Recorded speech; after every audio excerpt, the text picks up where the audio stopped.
ရှေးဟောင်းပကံမျိုးဟောင်းကြီးရဲ့အလှတရားနဲ့အတူအေယာဝတီမြစ်ပြင်ကျဲကြီးစီကိုရောက်လာပါပြီ။ရာစုနှစ်ပေါင်းများစွာကြာလာတဲ့အခါမြစ်ကမ်းပါးတွေပြိုကျပြီးအေယာဝတီမြစ်ထဲကိုနစ်မြုပ်သွားတဲ့ရှေးဟောင်းစေတီပထိုးတွေအများကြီးရှိခဲ့ပါတယ်။ဒီကနေ့တော့အဲ့ဒီလိုနစ်မြုပ်သွားတဲ့စေတီတဆူရဲ့လှုပ်ဝက်ချက်ကိုရှာဖွေဖို့ Fantasy Explorer ရဲ့ရေငုပ်သင်္ဘောလေးနဲ့အတူမြစ်အောက်ကျမ်းပြင်စီကိုမှုတ်ဆင်းသွားကြပါမယ်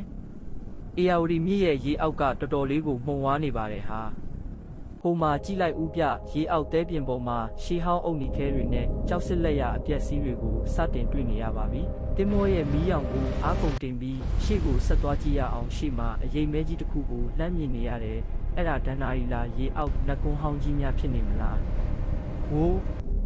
ရင်သက်ရှူမောစရာပါပဲဗျာရေကြီးတွေတက်နေတဲ့အေယာမအုတ်ကူဖျားကြီးတဆူပါလားဒီကူထဲမှာဘာရတနာတွေဘာအနေရရှိနေမလဲဆိုတာဒုတိယပိုင်းမှာဆက်ပြီးဝင်ကြည့်ကြမယ်နော်